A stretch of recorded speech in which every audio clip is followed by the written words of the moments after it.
Fala pessoal, tudo bem?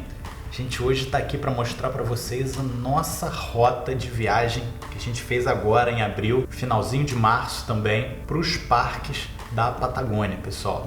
Então essa é uma rota nova que foi inaugurada recentemente lá no Chile, tá bom? A história mais ou menos aí é que tinha um bilionário que era dono da North Face, ele veio a falecer e o governo do Chile fez um acordo com eles, né, assinou um acordo com eles para que essas terras voltassem lá para o Chile em forma de parques nacionais, né, com tudo que elas ficassem sendo cuidadas, que elas ficassem sendo visitadas pelas pessoas também, tá bom? Então a gente foi conferir essa rota dos parques da Patagônia lá no Chile, tá? Só que a gente não pegou todos os parques, tá bom, pessoal? A gente fez um detour ali pela Argentina porque a gente também queria voltar a El Chaltén e El Calafate, né, que foram duas cidades que a gente foi em 2016 aí e também fez algumas fotografias de paisagem naquela época, mas eu queria fazer outras fotografias dessa vez, tá? E depois a gente retornou ao Chile para pegar lá o último parque, que foi o Torres del Paine, tá bom? Então essa rota dos parques da Patagônia, pessoal, tem aí, eu acho que em torno de 17, 18 parques, toda a rota, só pelo Chile ali, tá? A gente, claro, não pegou os 17, até porque a gente precisaria ficar muito mais tempo de viagem, ok? Só que foi muito legal, pessoal, por quê, tá?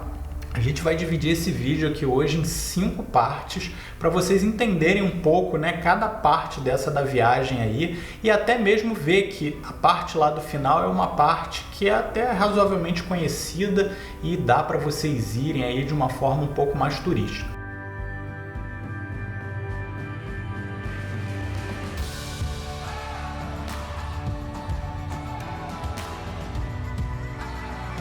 Então a primeira parte, pessoal, foi basicamente a parte de Porto Montt, os vulcões, os lagos chilenos.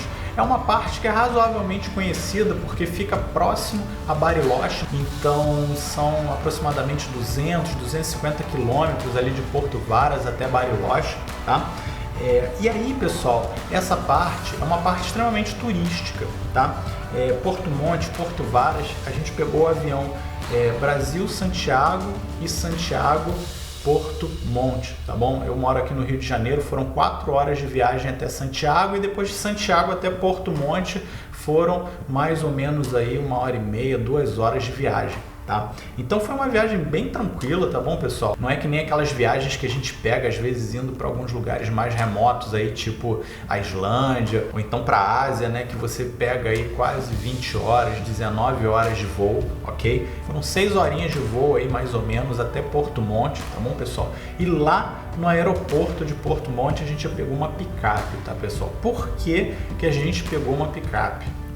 Em 2016 eu fui fazer uma viagem ali, né, pelo sul da Patagônia e eu peguei um Corsinha, aluguei um Corsinha 1.0, eu e a minha esposa, já teve um vídeo no canal aqui que eu falei sobre isso e eu me arrependi amargamente, pessoal, porque apesar de tudo ter corrido bem, a gente passou maus momentos aí, a gente ficou com medo do carro quebrar e realmente parecia às vezes que o carro não ia aguentar em alguns pontos. As estradas elas são muito ruins nesses trechos lá da Patagônia, principalmente os trechos mais isolados, tá? Então eu recomendo fortemente a vocês que aluguem um carro robusto, tá bom, pessoal? Não precisa ser uma picape, né, com roda Monster ou uma picape 4x4, tá? Nossa picape era 4x2, tá? E a gente alugou a picape justamente para a gente pegar um carro mais alto, mais robusto, né, que passasse em buracos com uma certa facilidade, tá? Porque nesse trecho, principalmente se vocês forem fazer, a gente vai falar aqui, a carretera austral, tá bom? Vocês vão precisar de um veículo mais robusto, beleza, galera? Então essa primeira parte, né, Porto Montt, a gente desceu lá, a gente foi, pegou a picape, já foi direto para Porto Varas, tá? E essas duas cidades são bem turísticas, dá para você se equipar, se aparelhar, tem hotel para ficar, tem restaurante legal, tá bom?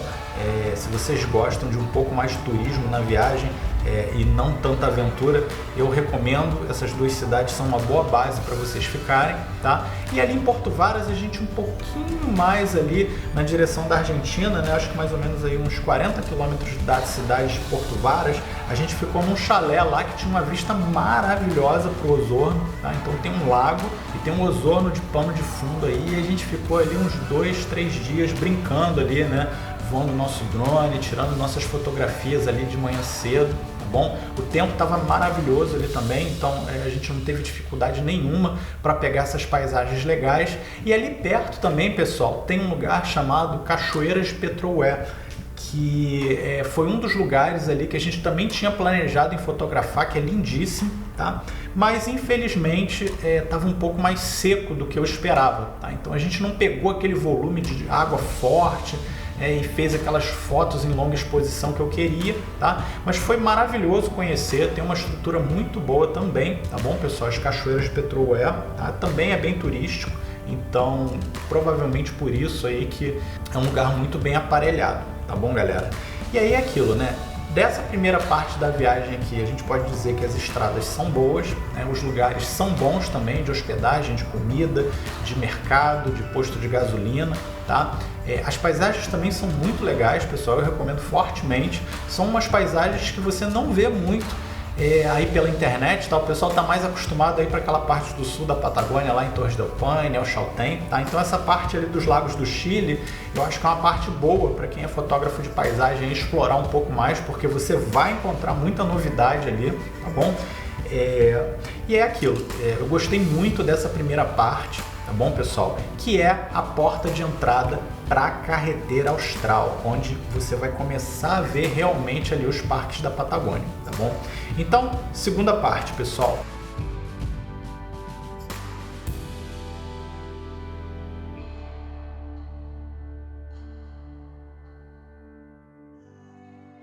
Rota da Carretera Austral, tá? A Carretera Austral é complicada, tá bom? Eu já vou logo falando isso para vocês não acharem que é uma coisa turística, que todo mundo pode chegar ali e fazer tranquilamente. Por quê? Porque as estradas são muito ruins, principalmente alguns trechos perto dos parques.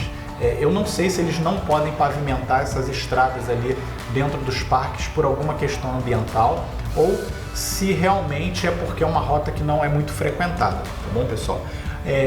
O que eu vi foi o seguinte, tá? Alguns trechos são muito ruins, outros trechos são bons. O governo do Chile, isso eu achei fantástico, né? Eles estão trabalhando dia e noite, feriado, fim de semana, para consertar as estradas, para deixar essas estradas zeradas aí para quem está indo para lá, tá?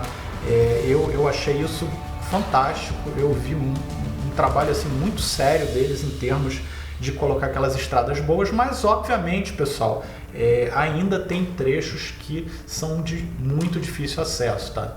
Então, se você não pegar um carro robusto, pessoal, na minha sincera opinião, eu diria para vocês esquecerem essa parte da Carretera Austral, tá bom? Se você pega um carro robusto, dá para você ir, mas tem que ter paciência, tem que ter mão de ferro lá no volante para você não ficar cansado, tá? Principalmente porque tem muitos trechos isolados, tá? Então você não vai encontrar hotel, não vai encontrar lugar para comer, você não vai encontrar cidades onde você pode se equipar e descansar, tá bom? Você vai andar às vezes 300 quilômetros, 300 e poucos quilômetros, né? E não vai encontrar um restaurante legal, não vai encontrar um posto de gasolina às vezes legal ali, tá bom?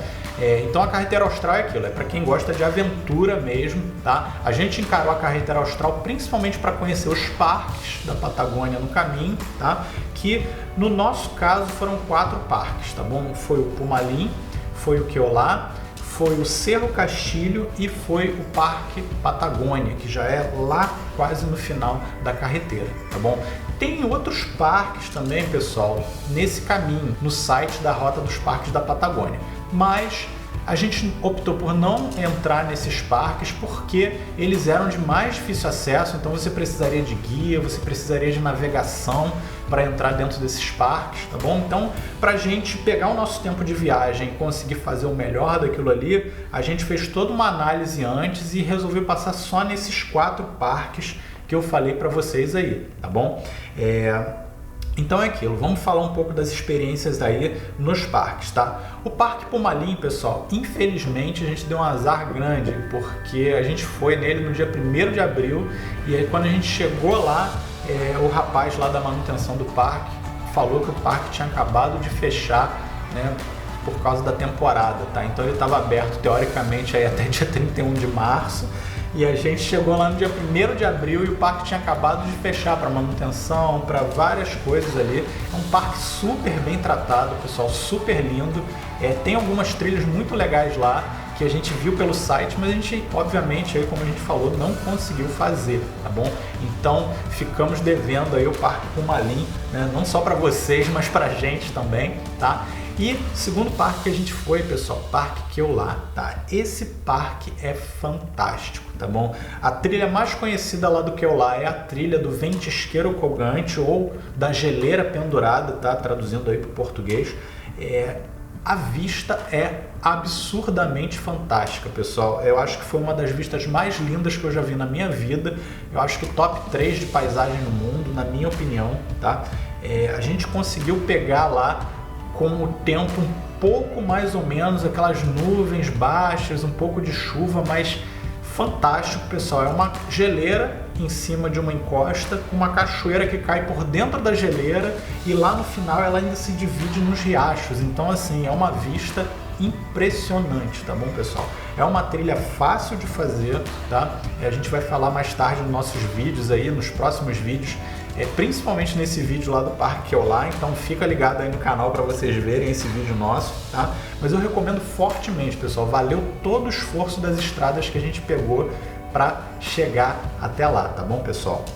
E aí é aquilo, uma coisa que eu acho importante falar é que quem quer fazer essa parte da carreteira ali, principalmente para chegar nesse parque, precisa pegar uma balsa com o carro. Então a gente pega essa balsa na cidade de Hornopirem e vai até Caleta Gonzalo, tá? Que é uma outra cidadezinha, não é nem cidade, né? Na verdade é um portozinho que tem ali na parte continuando a carreteira austral, tá? Essa balsa, pessoal, lá pelo site tem uma duração de 4h30, se eu não me engano. No nosso caso levou 5 horas, tá? Até eu acho que por causa de procedimento aí de embarque, desembarque e tudo mais, então são 5 horas de balsa. Não é uma balsa assim que você vai ficar lá se divertindo e tudo mais, né? Tem uma televisãozinha, tem um cafezinho, mas aproveita para dar uma dormida lá, né? Deita nos bancos se tiver vazio e faz que nem a gente fez, né? Dorme um pouquinho, pega um computador lá para editar umas fotos, ler um livro, tá bom? A gente pegou ela lá do outro lado, mais ou menos umas 3 horas da tarde, saiu aqui do outro lado umas 8, 8h30 da noite, tá bom? Já estava bem escuro e aí a gente teve que pegar praticamente, pessoal, 2 horas, 2h30 de estrada terrível, né, que o pessoal lá chama de estrada de rípio, né, que é uma estrada de terra batida com pedras de diversos tamanhos, tem pedra grande, pedra pequena, tá? E a gente teve que pegar uma carreata nessa estrada aí das pessoas que desceram na balsa, caminhão, carro, para a gente conseguir chegar aonde a gente estava hospedado, tá bom, pessoal? Perto do Parque Keulah, tá? Então, não é para amadores, tá? É um trecho muito cansativo, foi um dia inteiro rodando de carro, de balsa, tá? Pra gente chegar até o nosso hotel lá do outro lado, aí quase 10h30, 11 horas da noite, tá? Até porque a gente parou para abastecer também. E aí é aquilo, pessoal, valeu o esforço? Valeu, mas não é para qualquer um. Se a galera adventure gosta desse tipo de coisa, eu recomendo fortemente, eu gostei muito, mas eu não imagino pessoas que gostam de turismo, aquela coisinha mais soft aí, fazendo esse caminho lá com tranquilidade, tá bom, pessoal?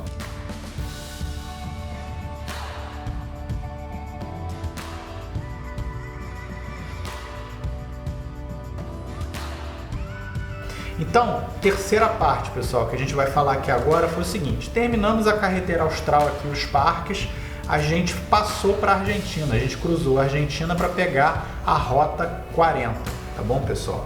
Então a gente cruzou numa cidadezinha do Chile ali chamada Chile Chico, ou Pequeno Chile, e foi para uma cidadezinha chamada Perito Moreno, na Argentina. Não confundir com a geleira, tá, pessoal? Não é a geleira Perito Moreno, o glaciar Perito Moreno, né? É uma cidade chamada Perito Moreno e a gente pegou a Rota 40 até El Chaltén, tá bom, pessoal? Só que essa Rota 40 até El Chaltén a gente teve que quebrar porque eram quase 10 horas de carro, tá? E eu não gosto de fazer viagens longas assim de carro numa batelada só, tá? Então a gente ficou no meio do caminho num lugar chamado Las Horquetas, tá? Esse lugar não é uma cidade, é um hotelzinho que fica na beira da estrada, tá? No meio do nada, pessoal, é praticamente um deserto e você fica num hotelzinho de pedra no meio do nada lá, tá bom? Eu achei as instalações muito legais, tá, pessoal? O rapaz que é o dono lá, que é o Miguel, ele atendeu a gente super bem, ele fez um jantar maravilhoso pra gente, que eram umas costelinhas de cordeiro, um pão que eu acho que foi assado por ele mesmo, porque tava maravilhoso, o pessoal tava com gosto de pão mesmo, caseiro, tá? Então ele tratou a gente super bem, eu super recomendo para vocês aí ficar nesse lugar, se vocês quiserem fazer esse trecho da Rota 40 e quebrar a viagem, tá bom, pessoal? E é aquilo, né? A gente teve que quebrar para depois, no dia seguinte, a gente pegar e chegar a El Chaltén aí com mais ou menos mais umas 4 horas de carro, tá? E aí é aquilo, esse espaço na Rota 40, pessoal, ó, não tem posto de gasolina, não tem lugar para comer, não tem cidade, tá? Então mais um motivo aí para que, se você for um cara que gosta de turismo convencional, eu também não recomendo você pegar esse trechinho aí da Rota 40, fazendo aí essa rota que a gente fez, tá? Agora, se você é um cara mais adventure, né, tinha muita galera de moto indo lá e tal, super recomendado, tá bom, pessoal? É vida selvagem, você vê os condores toda hora, vê raposas, vê os guanacos, tá? Você fica naquele silêncio extremo, você vê aqueles pôres do sol assim de outro mundo, as estrelas no céu, tá bom? Então, se você gosta de tudo isso, eu fortemente recomendo esse trechinho aí para vocês também, tá? Tem um parque, pessoal, perto desse trecho que a gente foi lá, chamado Parque Perito Moreno, tá? Não é a geleira, não é o glaciar Perito Moreno, é um parque mesmo chamado Perito Moreno que tem lá na Argentina, tá? Que eu, pessoalmente, fiquei com vontade de fazer depois que o Miguel me mostrou várias fotos de lá, tá? E não é muito explorado, tá? Então ele não é muito conhecido pela galera e tal, e eu provavelmente, se voltar lá e passar por esse pedaço, eu vou dar um pulo lá no Parque Perito Moreno, tá bom, pessoal? Então, feito esse pedaço da Rota 40, chegamos até El Chaltén, que foi a 4ª parte da nossa viagem.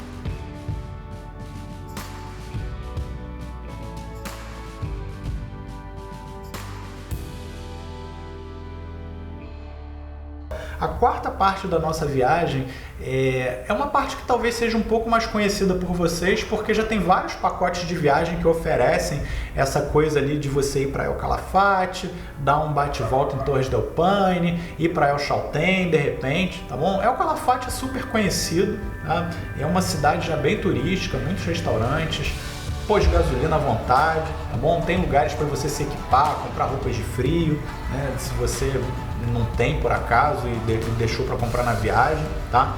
El Chaltén é a capital das trilhas na Argentina, lá, pelo menos o pessoal chama assim, tá? É um lugar maravilhoso na Patagônia, virou agora a meca dos fotógrafos de paisagem, principalmente nessa época agora de abril, porque o outono lá é lindíssimo, tá bom, pessoal? Tem aquela folhagem meio amarelada lá naquelas regiões de montanha. Confere também com a gente aí que a gente vai botar esses vídeos aqui no canal depois, tá?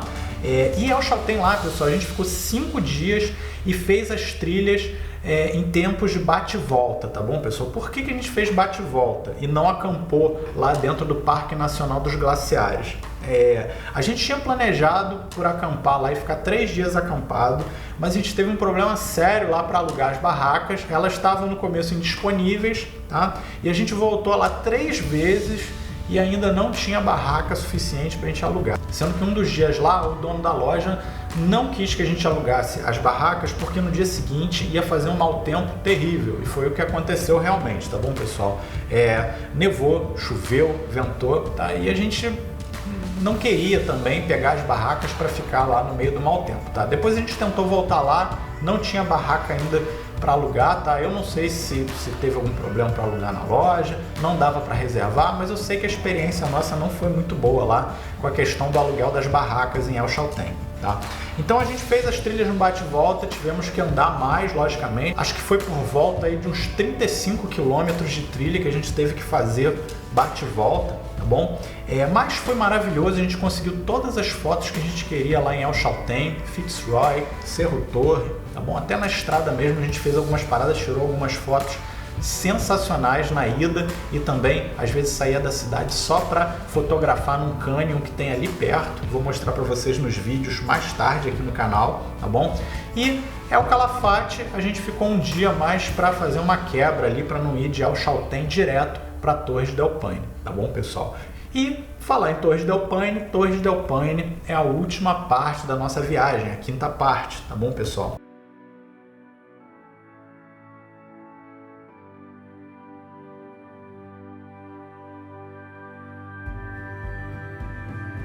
Dispensa comentários, né, pessoal? Torres del Paine é maravilhoso, tá? A gente ficou 5 dias em Torres del Paine, sendo que mais ou menos 2 dias dos 5 aí foram imprestáveis para tirar foto, porque um dos dias estava chovendo o dia inteiro. Começou a chover 6 horas da manhã, terminou de chover, sei lá, 8, 9 horas da noite, nuvem baixa, vento, tá? Então tava um inferno para fotografar, praticamente impossível. E no outro dia também tava um mau tempo, nuvens baixas que a gente não conseguia nem ver as montanhas, apesar de não estar chovendo, né? Ou não estar chovendo tanto, tá? Então os 3 dias que sobraram em Torres del Paine a gente foi às forras, pessoal, porque realmente a gente conseguiu um pouco de sol, nuvens, pôres do sol, nasceres do sol. Então a gente explorou todos os mirantes ali do parque, algumas trilhas, e Torres del Paine é sensacional, pessoal. Eu acho que tinham que acabar com esses bate-voltas para Torre del Paine, porque Torres del Paine merece muito mais do que um dia, pessoal. Merece 5 dias, 4 dias aí. Eu acho que 3 dias ainda é pouco, porque se você pegar mau tempo, você não consegue aproveitar o parque ao extremo, tá bom? Então eu recomendo que vocês fiquem em Torres del Paine aí pelo menos uns 5 dias para vocês aproveitarem toda a experiência, principalmente se vocês forem fotografar, tá? Dorme lá dentro do parque, é um pouquinho mais caro, mas também vale a pena, pessoal. E é aquilo, né? As estradas lá dentro de Torres del Paine, pessoal, infelizmente estavam bem ruins, tá? Principalmente nas partes que são mais frequentadas, tá? Estradas, mais uma vez, né, de ripio, mas só que os buracos estavam muito grandes, tinha algumas crateras lá com água dentro. Talvez a chuva tenha piorado um pouco a situação, eu não sei. Mesmo com a picape, a gente teve dificuldades sérias lá de passar em alguns lugares, tá? A gente não atolou nem nada, mas assim, a gente tinha que quase parar o carro para passar nos buracos, porque a gente ficou com medo de estourar um pneu lá, a gente ter trabalho para trocar, tá bom?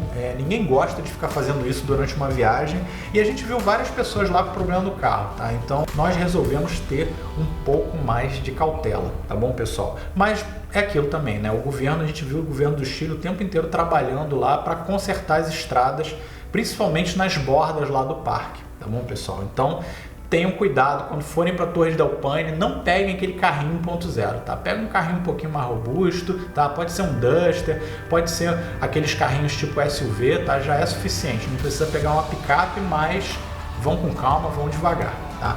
Então, pessoal, foram essas 5 partes da nossa viagem. A gente vai cobrir essas 5 partes aí nos próximos vídeos que a gente vai botar aqui no canal para vocês, fazendo aqueles nossos vlogs de fotografia, tá? Se vocês tiverem alguma dúvida, quiserem perguntar qualquer coisa que a gente não falou aqui nesse vídeo, comenta aí embaixo, pessoal. A gente vai fazer todo o esforço para responder vocês. Aproveita que nosso canal ainda não é tão grande, eu tenho tempo, né, de conseguir ver o comentário de vocês. Tem uns canais aí que são muito grandes e infelizmente às vezes eles não respondem todo mundo, tá bom? Eu tento fazer o esforço aqui, respondo 80, 90% dos comentários que vocês colocam aqui, tá bom, pessoal?